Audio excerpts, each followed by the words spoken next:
call the Marathon County Board of Supervisors to order, please. Please join me with the Pledge of Allegiance. Please remain standing for a silent moment of reflection following the pledge. I pledge allegiance to the flag of the United States of America and to the republic for which it stands, one nation, under God, indivisible, with liberty and justice for all.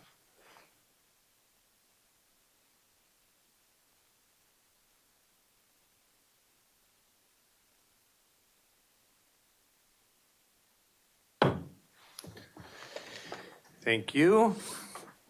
We will have the reading of the notice, please. The adjourned annual meeting of the Marathon County Board of Supervisors, composed of 38 members, will convene at the Marathon County Courthouse, Assembly Room, 500 Forest Street, Wausau, on Thursday, December 18th, and the agenda was duly signed and posted. Thank you. I would like to request everyone please silence your cell phones or put them on silent or vibrate, not to be an interruption to the meeting, and I thank you for your indulgence. We'll proceed to roll call, and I'd ask everyone, including those joining us online, which we have 8 supervisors joining us online, to sign in.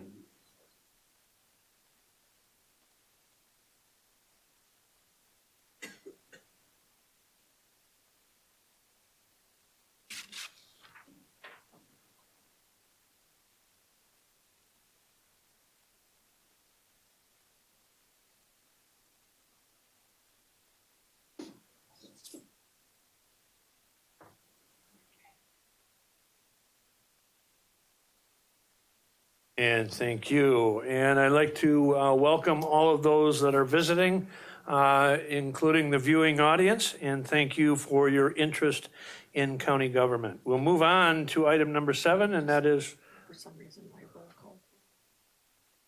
Just one second.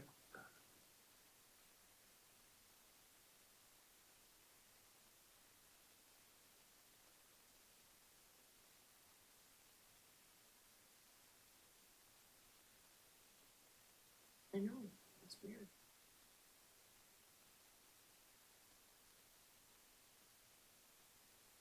All right, now we'll move on to item number 7 on the agenda, and that is public comment, and no one has approached myself, nor has anybody approached the clerk. So we'll move on to item B, educational presentation and or reports. Item B8 is the standing committee chairpersons or designees. Any announcements and or reports by chairpersons or their designees? All right, we will move on to the consent agenda, items C9 through item C13. And before we proceed, I'll have the clerk read the appointments, if she will, please.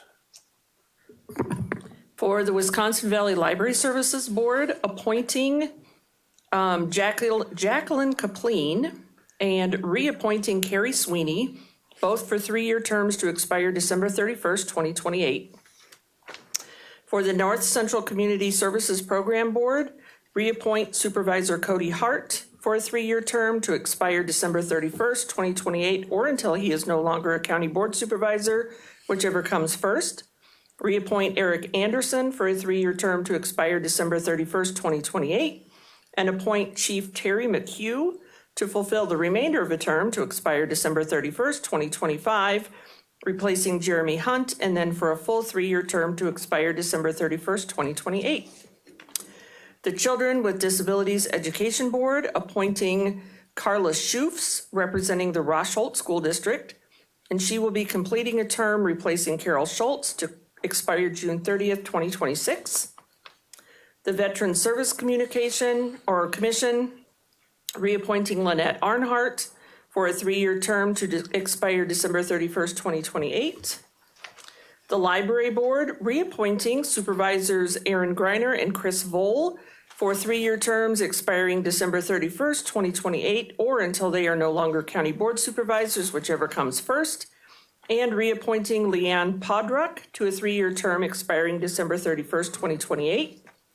Civil Service Commission, reappointing Betty Noel for a 5-year term to expire December 31st, 2030.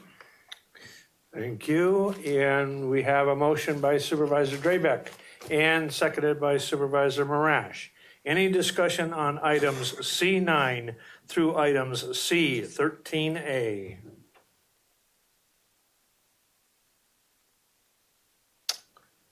All right, seeing none, we'll proceed to vote.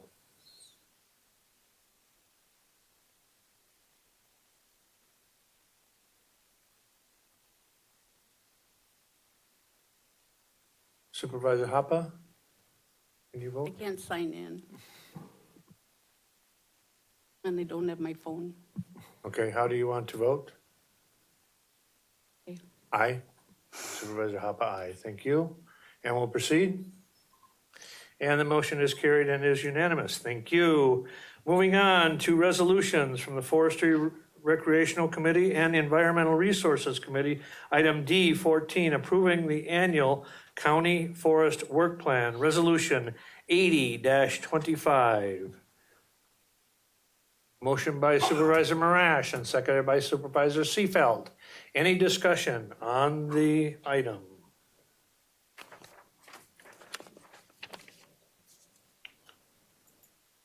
All right, seeing none, we'll proceed to vote.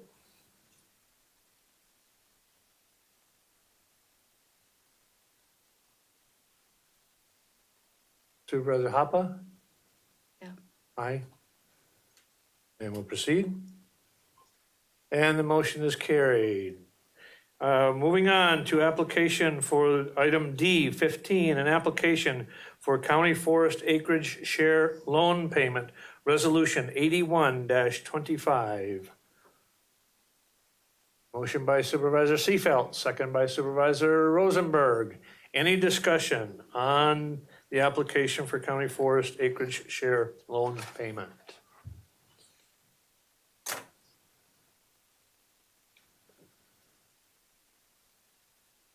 All right, seeing none, we'll proceed to vote.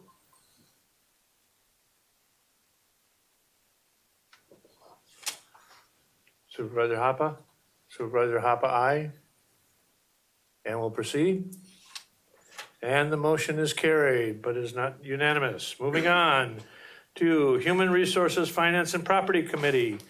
Item E16, a resolution to amend the 2026 budget for a 2026 CIP. Resolution 82-25. We have with us the Facilities Director. If there's any questions. And we have a motion by Supervisor Reynolds and a seconded by Supervisor Marash. Any discussion?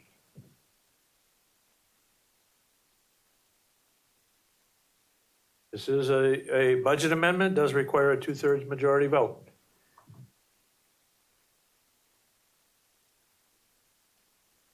Saying 2/3 up here already. And we can proceed to vote.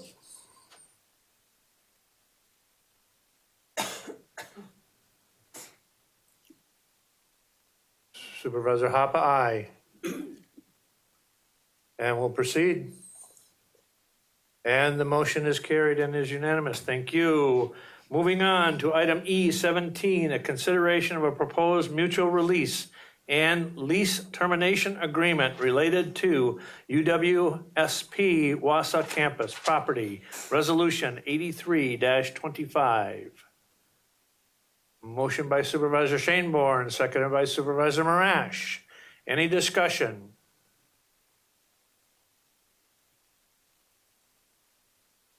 Any discussion?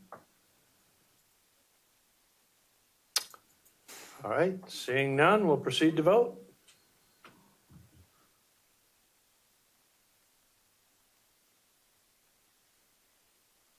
Supervisor Hoppa? Aye. Supervisor Hoppa, aye. And we'll proceed. And the motion is carried and is unanimous. Thank you. Item E18, a resolution authorizing the release of a request for proposal for redevelopment of the former social services building property, Resolution 84-25. Motion by Supervisor Arstead, second by Supervisor Conway. Supervisor Rosenberg.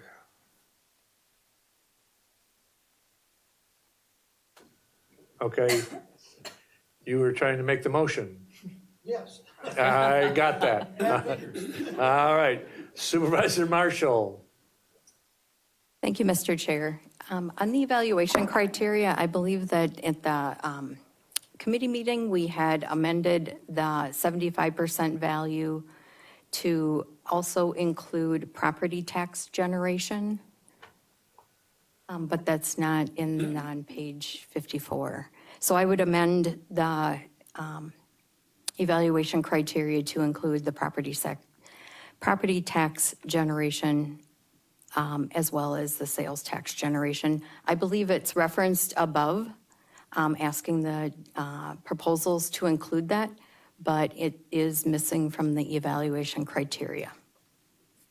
I believe that was agreed, that was, approved in HR Finance, and the clerk says she just never received the updated one, so the updated one will have that included in it. Yeah, staff made the change on a different document, so. Thank So you. The one in the packet was the old one. Supervisor Drabeck, please. Thank you, Mr. Chair. I was just wondering if somehow we could, I'd hate to see this land get sold and then go into a TID district immediately. So is there anything that can be done about that? I would look to administration. Sure. I appreciate Supervisor Drabeck brought this up earlier this week following a meeting. In terms of process as laid out in the document, ultimately the county board for any redevelopment and consideration of the proposals we receive will be brought back to the board. I think that's certainly something that should you get a proposal that references its capital plan to finance the project to require public financing, you can give that any weight you want during that consideration process. So my short answer is I don't know. We can look into whether or not there's a legal mechanism to address that concern, but in the short term, I don't think there's a practical reason to slow it down. If once we get the proposals, once we release the request for proposals and we get those back, that would be one thing I would expect to be in the proposal, and then you can give it any weight you choose to, as referenced by Supervisor Marshall with the property tax, sales tax, and the like. Thank you. I think the other part of that is that the property could be sold and then the developer, whoever that may be, if they chose not to say that up front, but the city could request and move it, and then it would be a joint the joint review board's decision as to whether to authorize that TIF inclusion, if it were an expansion of a existing TIF, or if it was a creation of a new TIF.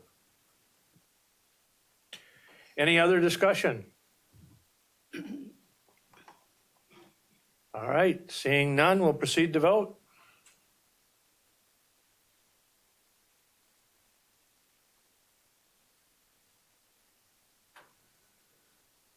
Supervisor Hoppe? Supervisor Hoppe, aye, thank you. And we'll proceed. And the motion is carried but is not unanimous. Moving on to item E19, a resolution to authorize a release for a request for proposal for redevelopment of county-owned property on River Drive, Resolution 85-25. Motion by Supervisor Poole, second by Supervisor Mask. Any discussion?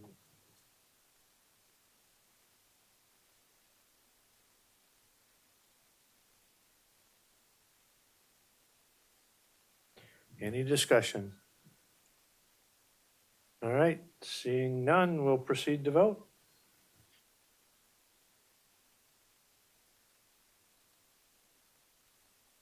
And Supervisor Hoppe? Supervisor Hoppe, no. We'll proceed. And the motion is carried but is not unanimous. Moving on to item F, Public Safety Committee approving the joint powers agreement for Marathon County E911 and NG Next Generation 911 System, Resolution 86-25. Motion by Supervisor Mask and seconded by Supervisor Conway. Any discussion?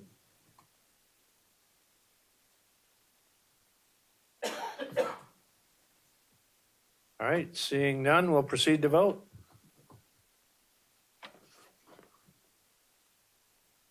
Supervisor Hopper, aye. And we'll proceed. And the motion is carried. Moving on to the Executive Committee, from the Executive Committee, a resolution to adopt updated fee schedules for the Medical Examiner's Office Service, Resolution 87-25. Motion by Supervisor Drabek, second by Supervisor Marash. Any discussion? Supervisor Hopper, please.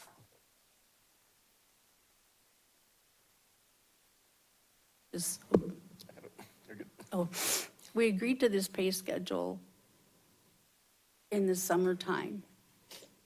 And I'm wondering why all of a sudden the fees don't match up to other counties like they should now. I'm just not understanding why there's such a discrepancy over a matter of months.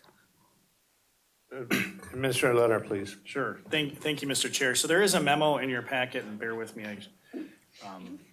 I can find it, but this was discussed at the executive committee today. The short answer as to why it wasn't taken to public safety, and I know that wasn't your specific question, but I think it's instructive. One of the things that the county board has asked staff to do is, with the transition from a lay medical examiner's office to a physician-led office, we were statutorily barred under the existing state statutes, I believe it's section 59.365, from adding a fee for a death certificate signing fee and increasing our cremation permit. So we pursued a legislative change, and that has taken quite a long time. I think we've been working on that for about over a year. That was signed by Governor Evers. It's made its way through both houses. It was signed by Governor Evers after the public safety meeting was held this month. The reason it's a timely thing to move forward is because under existing statute, you are only permitted one time per year to increase medical examiner fees unless otherwise permitted by statute. So the memo goes through all of those pieces, and particularly for the cremation fee as well as the death record signing fee. The other fees that are referenced in the memo and highlighted, those are fees that you can change at any time. They were updated just a couple of months ago last month with your budget adoption. However, since we've been operating the Forensic Science Center, through that operational process, there were a couple of fees that it was identified we needed to add some. So for example, the body bag fee, we were having to utilize body bags for counties that, non-marathon county cases. We are authorized by statute, and in fact, it says that the county shall charge fees for medical examiner services. But when we're doing those services for other counties, we should recoup our costs. So staff identified a couple of other areas. In fact, we did the analysis you referenced to compare ourselves to other counties, and that was one of the reasons for some of the increases, because our fees were not in keeping with other counties. But bottom line up front, this, I understand one of the big tasks that the board has given me, and I've turned over to Chief Medical Examiner Schupner and Director of Operations Blahnik, is this needs to be an enterprise that does not put additional burden on Marathon County taxpayers. So fees for service are absolutely critical for us to operate. So that's why we're taking advantage of as soon as possible, taking advantage of the legislative change. I hope that answers your question. Yep, thanks. Excuse me, any other discussion? All right, seeing none, we'll proceed to vote. Supervisor Hopper, aye. And we'll proceed. And the motion is carried and is unanimous. Thank you. Moving on to item H. H22, reconsideration of resolution 77-25, amended the 2025 budget to provide $5,000 to Synergy for review of the potential economic development sites. This is a motion to reconsider, And I can only accept a motion from individuals on the prevailing side of that motion. This was requested by a supervisor. So I don't believe, Supervisor, were you on the prevailing side last time? No, you weren't. So I can accept a motion from Supervisor Kurth. I can accept your second, but I can't accept a motion from you. Change it.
It's asking to amend, and we're not there yet.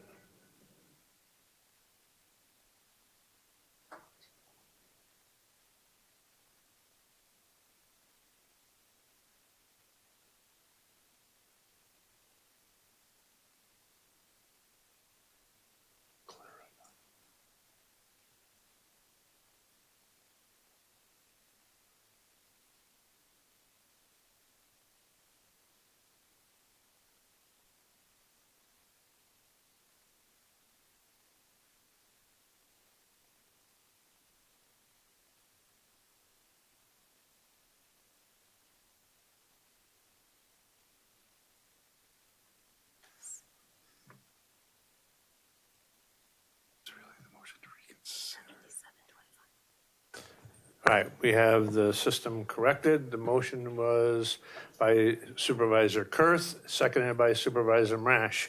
And we're now in discussion, Supervisor Marash. So we are on the discussion about the motion to reconsider. So I'll give you a little bit of context. What we're at is a discussion, and the motion is only to reconsider. If the motion, and it requires a simple majority, if the motion to reconsider is approved, it puts the item back on the floor for the board to discuss at the point prior to its required vote or before its vote. So it just brings it back. This motion only is a motion to reconsider, bringing it back with the new information that's been presented. So I cannot accept any amendments to this motion. Is just a motion to reconsider on the original item. Now, Supervisor Marash. Thank you, Mr. Chair. So I appreciate this being brought back. We have objectives and goals in our comp plan. And one objective is to encourage development and redevelopment of key employment centers in areas that possess strong market potential, provide good transportation access for workers, and promote the efficient movement of goods. The objective, too, is to contribute to a collaborative regional approach to economic development. We're asking for $5,000. Everyone on our EED committee was in favor of approving this to bring it back, and I hope you will also approve the reconsideration. Thank you. Okay, is there any further discussion on the simple motion to reconsider at this point? Again, this requires just a simple majority to bring it back for discussion. Supervisor Endres, please. Thank you, Chair Gibbs. So as we discussed previously as a board, this constitutes as another example of special interest corporate welfare. Although I'm mindful of the fact our decisions impact economic development, it It is not our role to be picking winners and losers in a free market. A marketing study is not economic development. A market analysis is not economic development. And for that reason, I'm going to be voting no. Okay, any other discussion? The discussion should pertain to a motion to reconsider. Any further discussion? Supervisor Hoppe, please. I agree with Supervisor Enders, but my concern are just wind turbines in general. And when I was reading this, it made me think of the developers that, wanna like fix or change an old building into apartments, which is really common around here lately. But they want us to give them money so they can start their project. I'm just not in favor of wind turbines or solar in any way. I'm really against it, and for us to give them money so they can try and find a place, I can't go with it, so I'll vote no on this.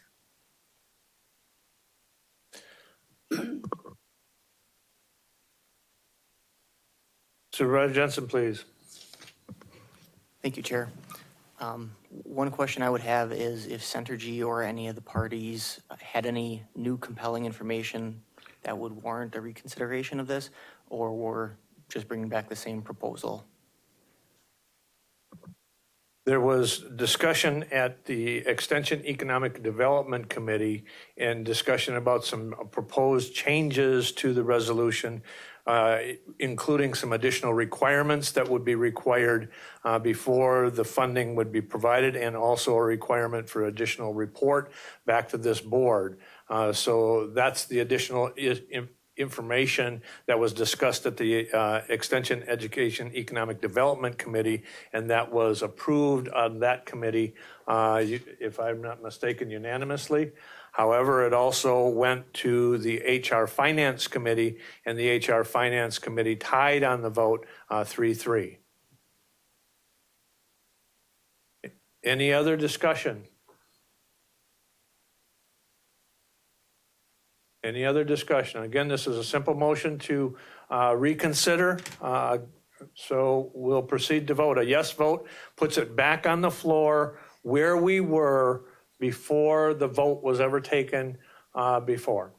So it would just put it back on the floor for additional discussion.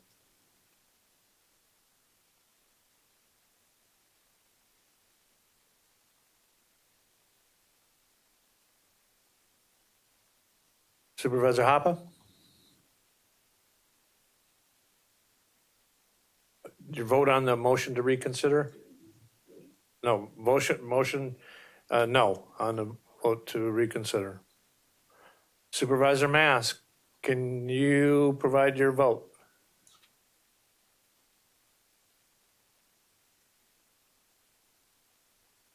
Can you hear me? I can hear you. No. Okay. And we'll proceed. And the motion to reconsider passes. So now we are at where the resolution.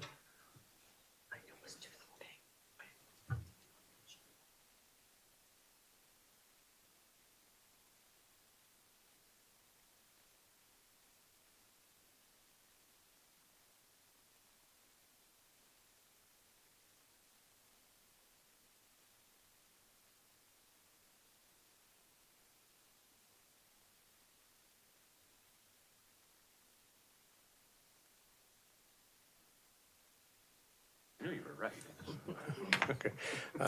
Even though we have it on the screen as being failed, it does not require a 2/3 majority. The motion to reconsider requires a simple majority. And so the clerk put it in as though it was a budget amendment, and the motion to reconsider is not a budget amendment. So now, so everybody is understanding, we had a motion to approve last month and a second. And that's where we're at now with the original resolution back on the floor, original resolution 77-25. And now we'll open it up for discussion. Okay, so just a second, the clerk needs to.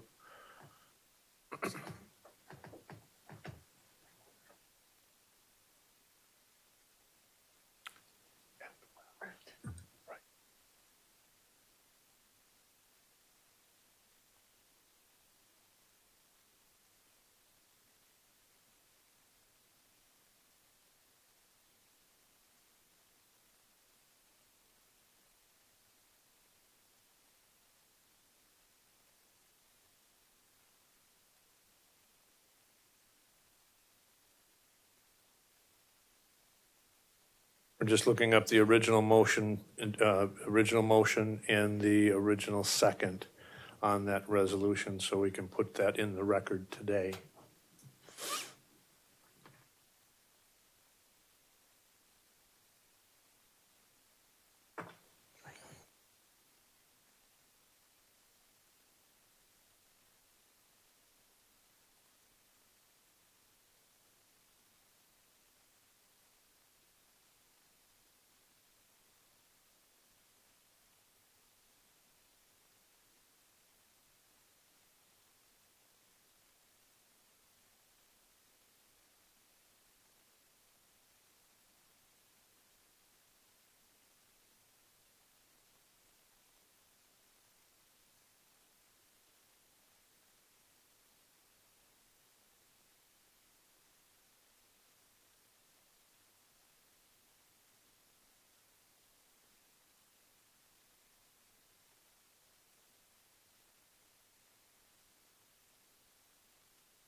Excuse me, the original motion was from Supervisor Zhang, and the original second was Supervisor Marash, and that's where we are now.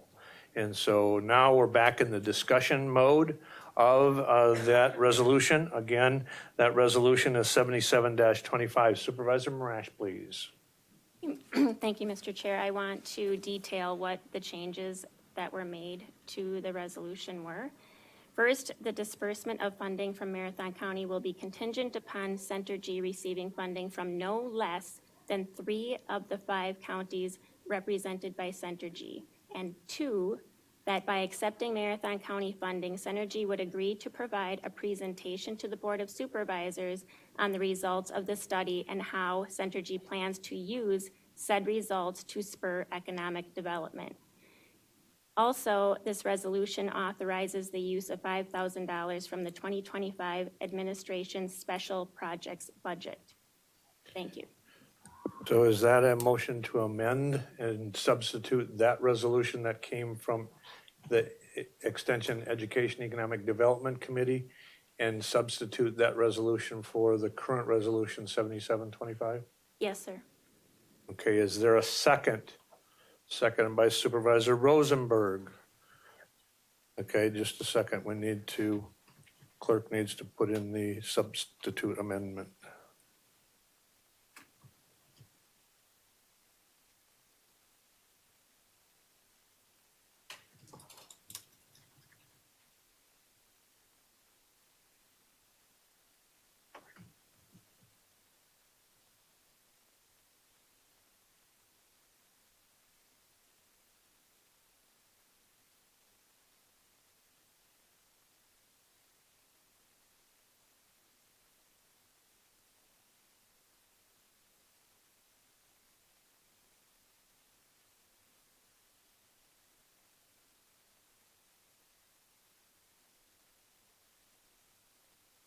Okay, now we're on a discussion on the amendment the substitute resolution that came out of ERC with the changes that were described by Supervisor Marash. That's what we're on as of a discussion, is on the amendment.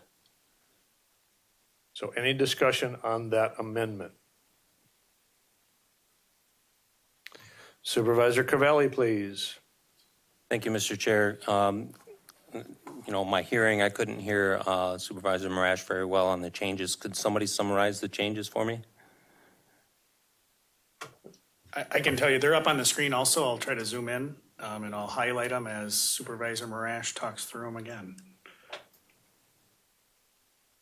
Thank you. So the first one is the disbursement of funding will be contingent upon Centergy receiving funding from no less than 3 of the 5 counties represented by Centergy. Before, we did not have any kind of contingency in there about that. We could have been the only one, and we don't want to be the only one. We want to have other people sign on to this and not us just be the only one. And 2 is that by accepting this funding, Centergy will provide a presentation to the Board of Supervisors that shows how they plan to use the results in the study after it's been done.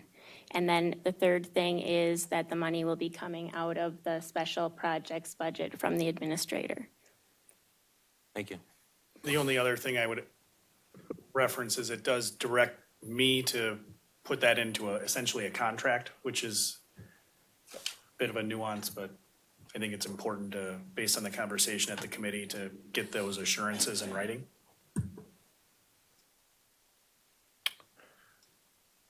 Supervisor Crowell, please. Thank you, Mr. Chair. I'm reading the legal notice on the new resolution, and it says it requires a simple majority of the County Board of Supervisors. I just want to make sure that that's correct. That is correct. The budget amendment prior was taking it from contingency, which would have required a 2/3 majority. The substitute now is taking it from a special projects fund that's already in the budget, so it's not coming out of contingency. But that's the discussion on this amendment. Supervisor Cavalli. Thank you, Mr. Chair. So I know there are a few of us on the county board that serve on the McDevco Board of Directors, and we're always talking about how we can help the area grow in not only business but employees to increase the tax base as well. And I think that, work with Centergy and the discussions that we've had through McDevco, they're good organization. I think that I can support this as long as, with the amendments that Supervisor Marash put in there, which will help, fund the project through several counties, not just Marathon County. So I'll be in support of this. And the original discussion also centers around a $50,000 grant from the state. Can't remember the exact amount, but that is correct. In Angel's presentation, she referenced a grant proposal, and my understanding is that I don't know if the state has signed that grant, that they've awarded it, but Angel told me that was in the final stages of approval, so they did receive those funds from, as I understand it, from the state. I can also share that I understand that another county had put in place the contingency that Supervisor Marash referenced about other counties putting in, so you're not unique in taking that approach. Okay, Supervisor Robinson, please. Thank you. Centergy and Wisconsin Economic Development Authority hosted a training session for local elected officials and economic developers earlier this month. And the mayors of Marshfield and Point were there, along with representatives from most of the central Wisconsin counties. And the presenter was from the site selection organization, or the consultant that they're going to hire. And he pointed out that the benefits of having site-ready or sites that are ready for redevelopment when you're dealing with developers, because they come in and these are larger facilities. They want to know what the community has in terms of utilities, infrastructure, workforce, and others that lead them to look at the communities. And there's a learning process that would benefit not only the site that is selected, the proposal is to take a limited number of sites throughout the Synergy service area and do that assessment on them and see how they're, see if they're ready or what other improvements might be needed to make them more attractive to those developers to come in. I think that would be a benefit to us. The state statutes allow us as a county to invest in economic development activities. This is consistent with those statutes. We have in the past invested in economic development activities at the Central Wisconsin Business Park in Mosinee, associated with the airport or adjacent to the airport, and in a number of other sites. So it's consistent with past practice. It's good business development practice, and hopefully we will learn something, and communities throughout the county will learn something on how to make sites attractive to those developers from outside looking to locate here, or even for those that want to expand in this area. Supervisor Pfeffert, please. Thank you, Mr. Chair. So overall, this is a $130,000 project that Synergy is working on. And I think it is very important that we as a county support it, specifically looking at what they're looking to do in terms of target industry site readiness evaluation. Specific to the site readiness, I think that's something that all Marathon County communities can appreciate, knowing what kind of due diligence needs to be done prior to working with developers, gathering that information, having that ready to go. The target industry portion is also equally important. This provides an opportunity to bring living wage jobs to Marathon County, supporting our economy, and looking at what industry clusters would benefit from bringing in additional jobs, additional companies that can support that. So overall, I think this is a great investment in our economy, and I hope everybody supports it. This is not intended to do anything in terms of wind turbines or solar or provide incentives for commercial rehab. This is specifically looking at, in most cases, it's going to be greenfield new development. Thank you. Any further discussion?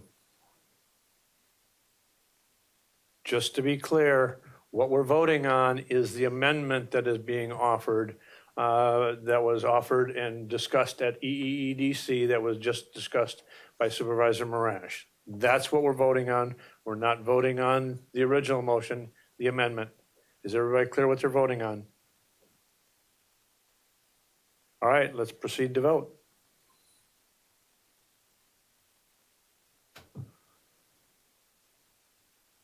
Supervisor Hoppe? No. Supervisor Hoppe is a no. Supervisor Mask?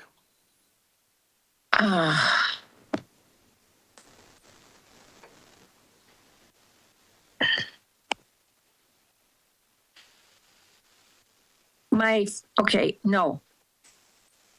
Supervisor Mask is a no. We'll proceed. And the motion is carried, 23-9.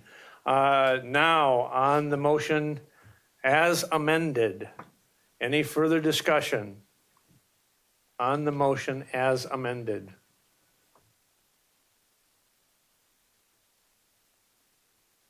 Now it's a majority.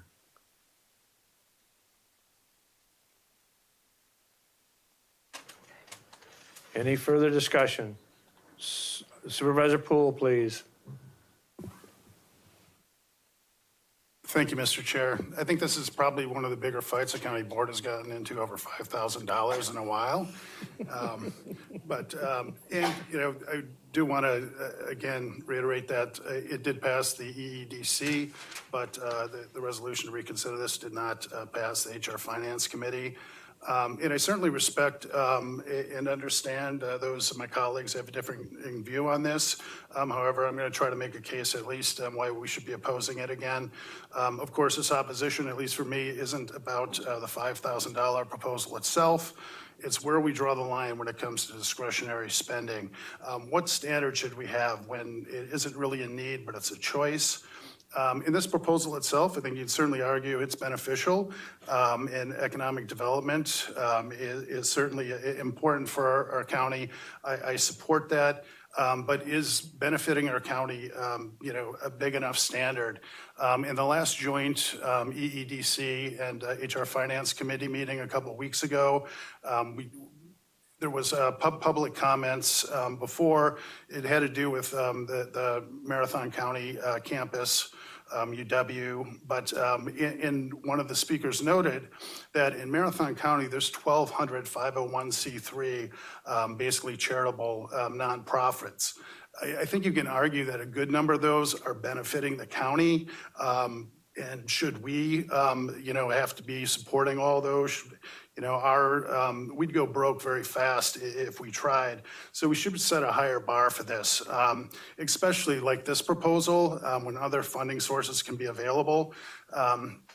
Things like the airport and the guaranteed minimum we voted on, Synergy was involved with that too.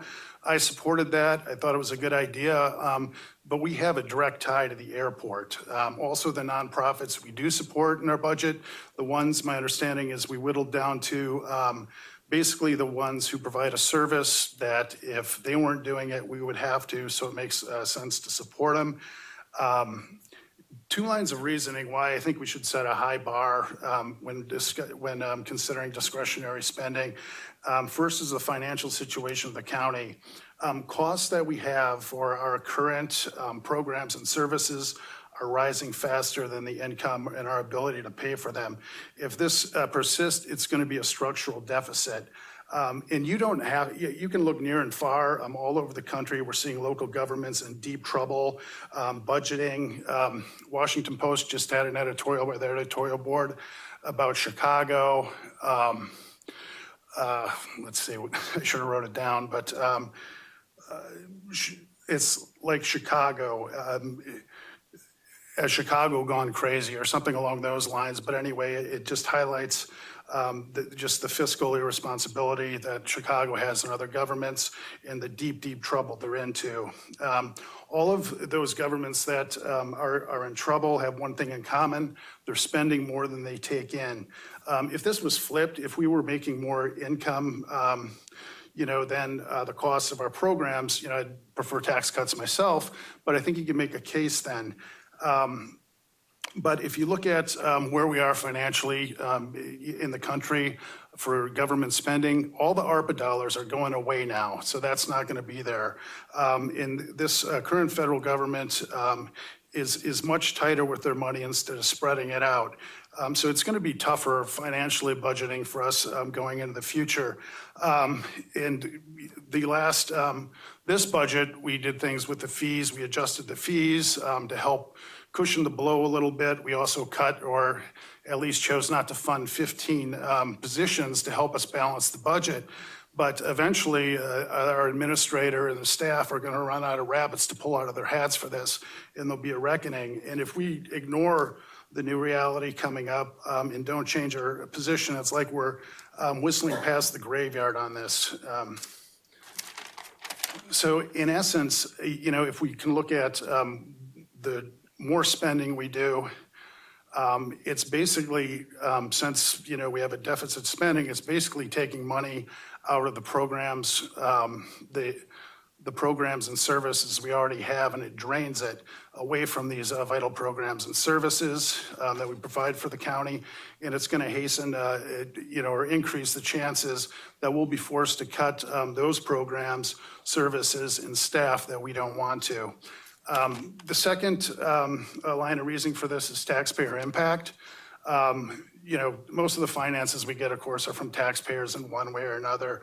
And the more we spend puts more pressure on our taxpayers and takes away from them their ability to spend on their needs at home. You might have seen the economy we're currently in called a K-shaped economy. That means that there's some of us, or some of the people in the population are doing really well. Everything's going up for them, but a large number, and the majority, it's going down. So it's very tough on a lot of people, as you know, with affordability and everything else. So even with good proposals, why should we be sticking it to taxpayers when there are other sources like this, or for like a proposal for this that can be given? And I think there's a conceit that if our government doesn't fund this, the project won't happen. If it's a good proposal, certainly they can find other funding or other programs too.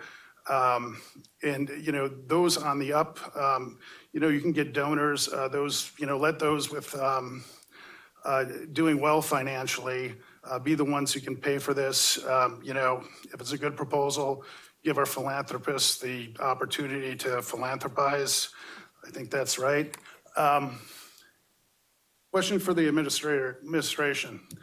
How much, from this last year, how much money, and it doesn't have to be a long explanation, I know the chiller money we're sending in, but how much other money is rolling into our capital improvement projects fund? I don't know. We're going to be doing year-end closeout. I mean, that generally takes until March, later, April, May. So can't really answer that question. Okay, but we're not getting the normal rollover we get from funds that have surpluses in that we normally roll over into. So it's lower than previous years? It is a one-year lag on, the amount that we would roll into the general fund isn't the amount that would roll into CIP because there is that lag because it's in the year following the audit. What I can absolutely say is your rollover for 27 can't be worse than your rollover for 26 because you had $0 in 26. Okay. Could be equally bad, but I doubt it. But it should be better. Wow, $0 is not a lot of money. And this can just be a ballpark estimate, follow-up question. How much in the 5-year capital improvement programs are the costs for those projects? An idea on that? Yeah, that was it was in the annual budget, which can tell that we essentially deferred, my recollection is about $4.5 million worth of projects, but it is on page, bear with me just a second. 170 through 172 in the budget. Your deferred 2027 projects, your 2027 slated projects, again, these haven't even been presented, but that we put on the plan, plus what was deferred. Deferred total was $5 million, and there were $18 million in other projects listed, but again, I don't have the specifics. I wasn't prepared to answer the specific question. Okay. But we don't fund all those projects in any year. Okay. But if you're looking for the information on capital improvements, it's on page 170 through 172 in the budget. Safe to say, though, it is a lot of money. And I don't know about the rest of you, but if we have $5,000 or another amount laying around, I would much rather see it going into the programs, services, or capital improvement projects that are a responsibility and we need to pay for than into a proposal like this that doesn't have to be and shouldn't be the responsibility of county government to pay for. Thank you, Mr. Chair. Next, we have Supervisor Pfeffert, please. Thank you, Mr. Chair. It's interesting sometimes how we spend a lot of time talking on these $5,000 items, and the $1 million items sometimes pass quite quickly. But I think I look at this as an investment, frankly, in our county in terms of this small piece of the part of this overall project. We have the opportunity to see an increase in property tax revenue if we're able to land one of these bigger projects in Marathon County. That's going to be $1 million, tens of $1 million in terms of property valuation increase. It also has the ability to add to our sales tax, add jobs to the economy. I think this is a great opportunity, and that we need to support it, support economic development in Marathon County. Thank you. Supervisor Marash, please. Thank you, Mr. Chair. Just my last comment is we're very lucky that we have major employers in our area, big industries that are very successful, and they choose to stay here and they choose to expand here. But we're not attracting any new ones. So if this would be a way to attract a new industry to come and create new jobs, I think $5,000 is just a drop in the bucket for what we could gain from that. Thank you. Supervisor Robinson, please. I'm going to agree with many of the points that Supervisor Poole made in terms of we are in a new world order in terms of the ARPA dollars have to be spent by the end of this year. There's no new dollars. The likelihood we're going to see a lot of influx of federal funding is remote. There's scaling back on those. But that is another reason why we should do this study, because we need to make sure that we are attractive and can capture the attention of those people that are doing those developments. Because when they come here, we benefit from the net new construction associated with those new jobs. That's where our growth in our levy comes from. That's what supports our ability to deal with inflation and expanding programs. And if we don't have that net new construction, we are in a terrible world of hurt in terms of the budget. So this is an investment into the future and hopefully will result in some industry choosing Marathon County based upon our ability to present a site that is of interest to them compared to other sites across the state or the country. And again, it is a good investment. Supervisor Andrus, please. Thank you, Chair. When I voted previously on renewable energy resolutions within Marathon County, it was to approve a people-driven municipal solar project. I voted in favor of that project because I know that the people know best the energy mix they need to drive down their utility bills. The fact that it reduces our nation's reliance on foreign oil is simply smart strategic planning. My concern is a for-profit corporation seeking funds from the taxpayers of Marathon County to offset their own operating expenses. Furthermore, I've heard that there are concerns about farmland displacement due to wind projects. That said, if the people of Marathon County are in favor of wind power as part of their county's energy mix, that must be a people-driven demand. Because if I'm a taxpayer, I'm saying to myself, we're producing more oil throughout this nation than ever before, which is driving down costs at the pump and for our average consumers. Why are we subsidizing wind project studies? Excuse me, this is not a wind project study. And so please keep your similar initiatives. Keep your comments germane to the topic, please. Yes, sir. So again, if I'm a taxpayer, I'm asking, what is the direct advantage for the average household here in Marathon County? I do not believe approving this market study does anything to reduce the economic pinch in Marathon County for their residents caused by an increase in their taxes. Because Marathon County is not a venture capital firm, and for that reason, I encourage my fellow board members to also vote no on this proposal. Thank you. Vice Chair Dickinson, please. Thank you, Mr. Chair. I would just like to call the question. Thank you. Question's been called. There was no one else on the queue. Is there objection to question being called? Without objection, we'll proceed to vote. Just to wait, the clerk needs to key in.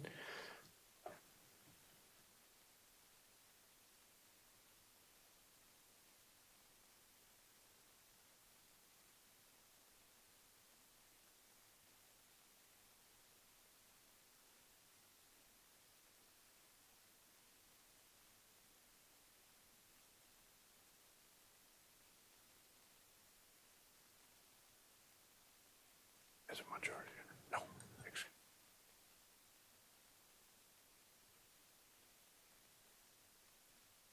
Do I have a second? Second by Supervisor Rosenberg. But the motion, please just don't push motions, please. The clerk needs to enter.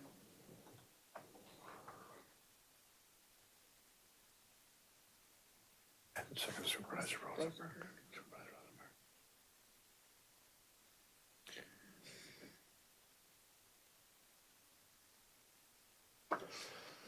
All right, so we have a motion made and seconded, and there is no objection. We'll proceed to vote. This does require a 2/3 majority to end debate, but we're just voting on ending debate on the motion. Again, this is just ending debate. Proceed to vote.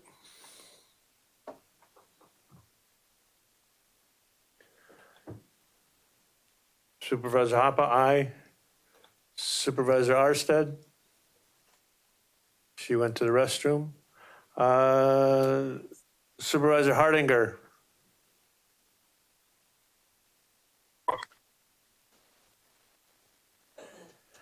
Supervisor Mask?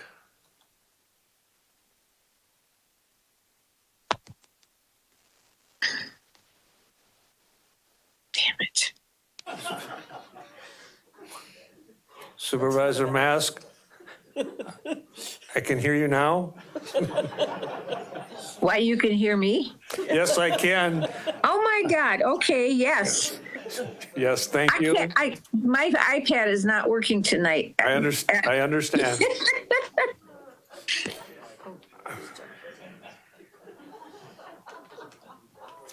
Supervisor Arstead, the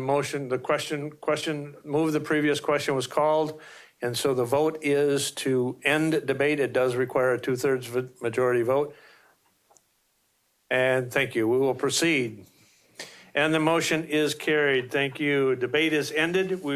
There was no one in the queue at the time when the motion to call the previous question was offered, and so there will be no further debate.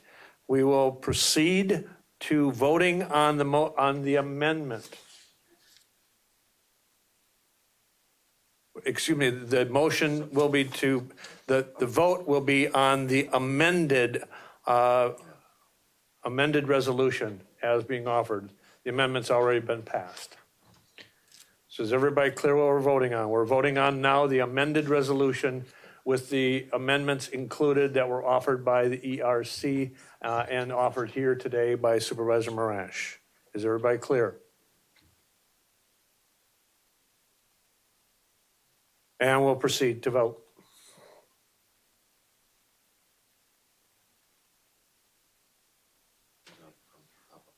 Supervisor Hoppe, aye. Supervisor Mask.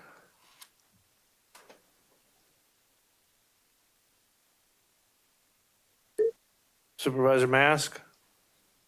Yes. Aye. Supervisor Mask, aye. And we'll proceed. And the motion is carried. And we are down to miscellaneous announcements and requests. The clerk has an announcement. Several of you have turned in your paperwork stating your intentions to either run or not run for reelection in April. If you are not going to run for reelection, the deadline to file that paperwork is next Friday, December 26th at 5 p.m. If we get to January 6th and you have neither filed your non-candidacy paperwork or turned in all your signatures, that holds that filing period for your seat open for an extra 3 days, which kind of throws a monkey wrench into life in our office. So I would be most appreciative if you are not planning to run, please get me that non-candidacy declaration by next Friday. The courthouse will be open until 5 p.m. That is the deadline to turn in that paperwork. Thank you. Any other announcements and or requests?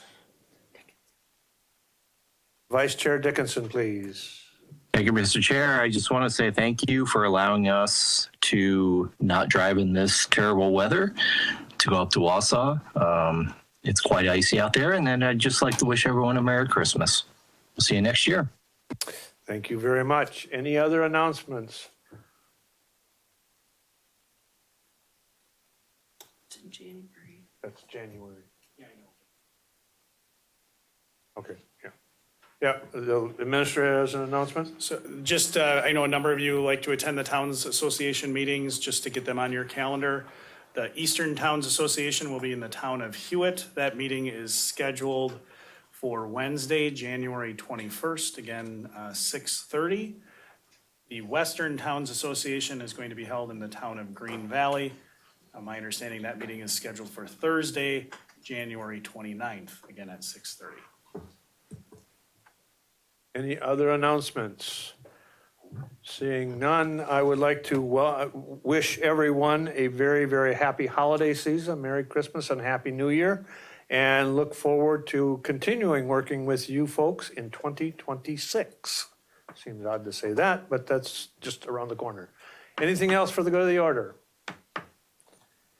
We're down to item number 24, motion by Supervisor Covelli and seconded by Supervisor Marash to adjourn. All those in favor of adjournment signify by saying aye.